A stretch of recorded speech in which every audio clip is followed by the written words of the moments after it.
is chapter 34, published February 25th, 2023. Chapter 34. I realized at some point that I hadn't seen Henry in some time. A glimpse of him always brought a profound sense of comfort. The lack of him emphasized the absence of any assurance whatsoever.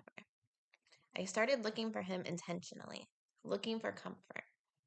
I remembered to keep seeking, keep hunting like he taught me, to look from a higher perspective, even though Henry was missing and he was gone, almost. It is not easy seeing what other people are not ready for. Henry. Though I'd much rather be soaring above the clouds or swept away by the sea, I had risen from the ashes before too. I could do it again. Besides, I was born in a fire. I'm not afraid to burn for a cause. Time to touch land and dry off. There are two distinct things he said to me during this time. The first, what do you care if I want to be a scumbag? What do you care what I do? Ouch. Instant shivers down my spine. Not the good kinds. Years and years ago, I said these exact words to people who loved me that tried talking to me about my addiction. I know exactly where they come from. They come from the extreme self-centeredness involved in not wanting to see or hear the truth. They come from someone with little capacity to understand how they affect others. They come from a runner. Free karma, anyone? The second, I'll do whatever I want and talk to whoever I want, whenever I want. I've said this too. The mirror shows what needs to be seen, not what we want to see. To paraphrase a speech I once heard by Marianne Williamson, what happens when one cell decides to go its own way? To do whatever it wants with no concern for the other cells. It mutates and creates cancer. If it's not caught early enough, surgically removed, treated, monitored, it will eventually overcome the body. Likewise with humans, acting as individual cells to the larger body, humanity. Although I hadn't gone through his phone or had any physical evidence, the old thoughts and feelings, intuition, that come along with betrayal were creeping back up in me. Just like he would have no resistance to a drink or a drug eventually without AA, he would have no resistance to other women either. I understood that. I would have to be the most beautiful, the most everything to keep him, and that is an impossible, exhausting feat. Not unlike satiating the ego, addiction, darkness. It's not possible. No matter how much it gets, it always screams for more. In AA, they say, there is a hole in my soul in the shape of God. Living unconditionally under certain conditions fills the gap. Unconditional conditions. The old paradox. The illogical. The truth. Personally, I usually refrain from using the word God and instead use terms like light or dark, as to not turn away anyone who may need the core lessons. It's how I see things currently anyway. When I pray, I do use the word God, but I see it more now as a sort of essence of greater good than a guy in the sky. It's more than religion to me. Think of it however you like. My daughter had my phone one day, and this message came through from someone I knew from high school. You are one of the most beautiful women I've ever seen in my life.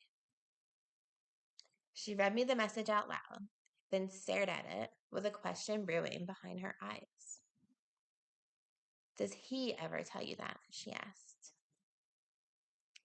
No, he's never told me that. I answered honestly, remembering instances when he had no problem naming others as attractive. I wished I could have answered yes, but since I couldn't, I was forced to see. Also of interest, when a man in a truck randomly honked at me, it suddenly wasn't funny anymore to honk at women. If I may reiterate, dear reader, dear listener, I have no loyalty left to give anyone's ego. To the soul, all the devotion. To protect darkness, evil, ego is to perpetuate highly destructive and ultimately lethal patterns. They must be exposed. It's the only way.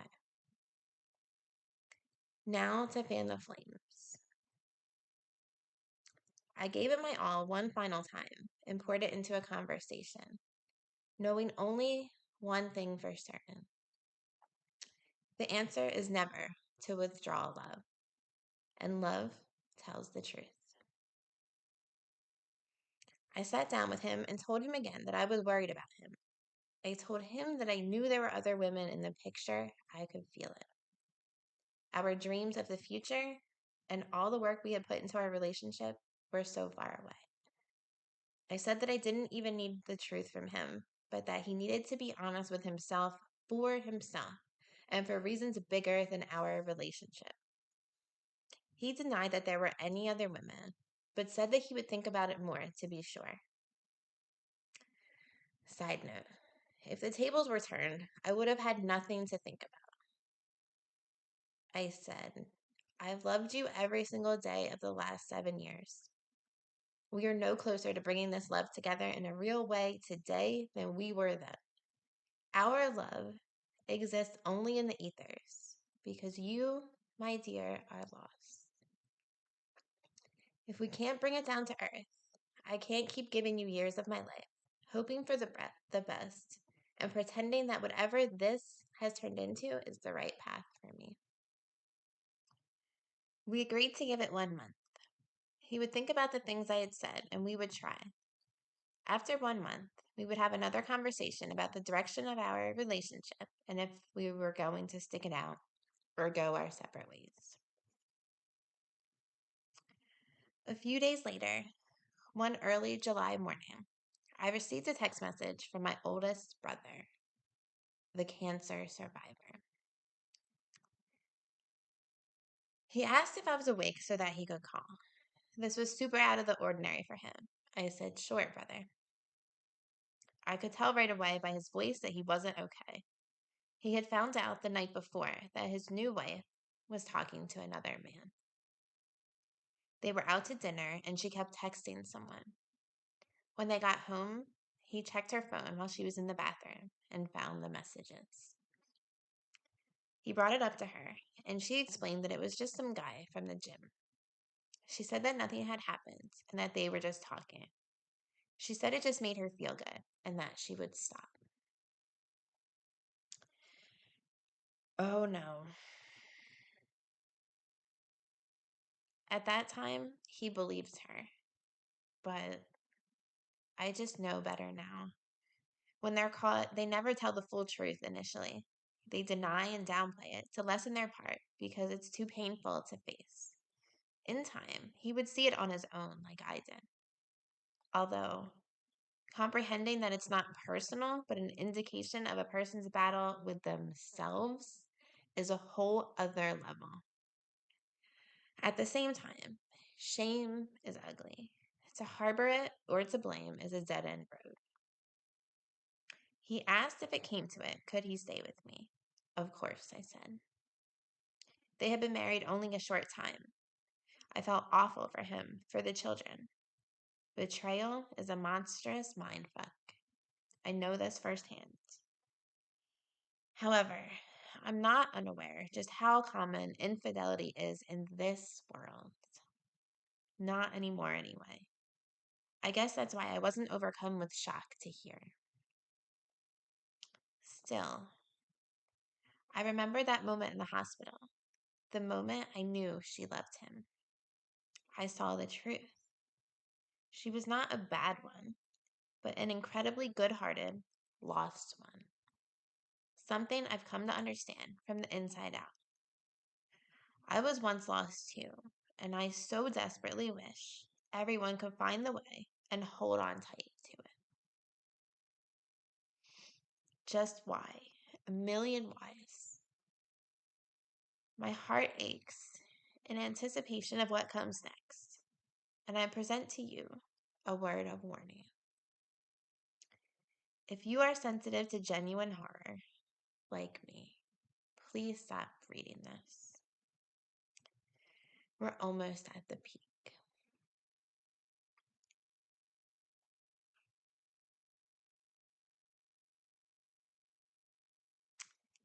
Chapter 34.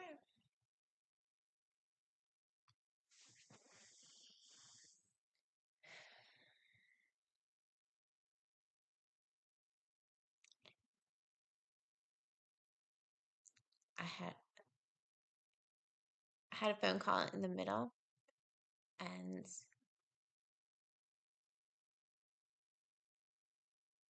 we started talking about some of the things I had read, and particularly the idea of each human acting as a cell to the larger body of humanity. And I remember hearing Marianne Williamson talk about that and just being blown away by the idea and how it just feels so deeply true.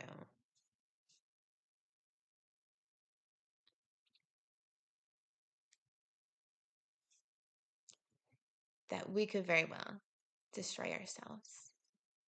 Humans could very easily destroy ourselves.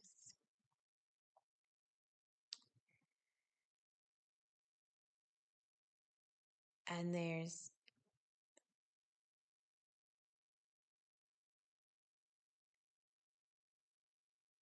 like a piece of me and a piece of like you just see it in a lot of places where like well-meaning people want to like save the world, right? And it's an honorable intention.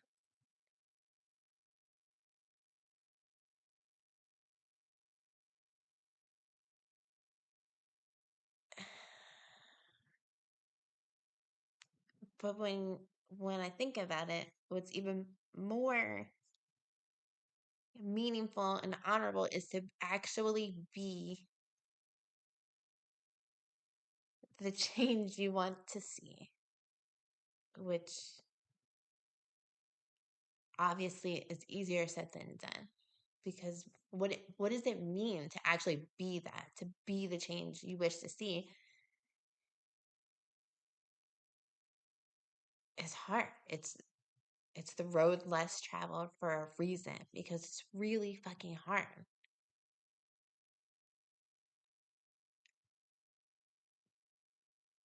But so worth it. And I really do wish I could give it to everybody. But that's like,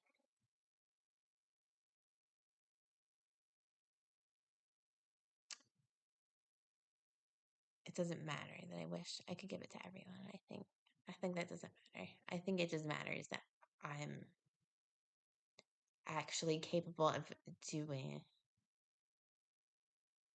the things that make me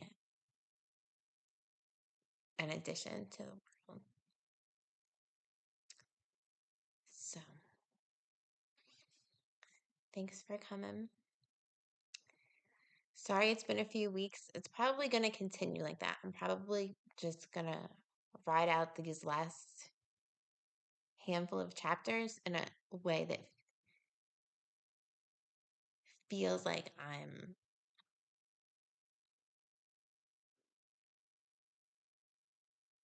not rushing it and giving it the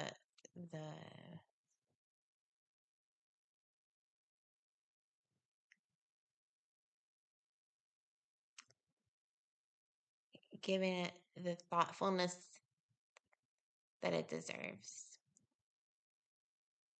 and making sure that I am prepared and ready to um, handle some of this because it's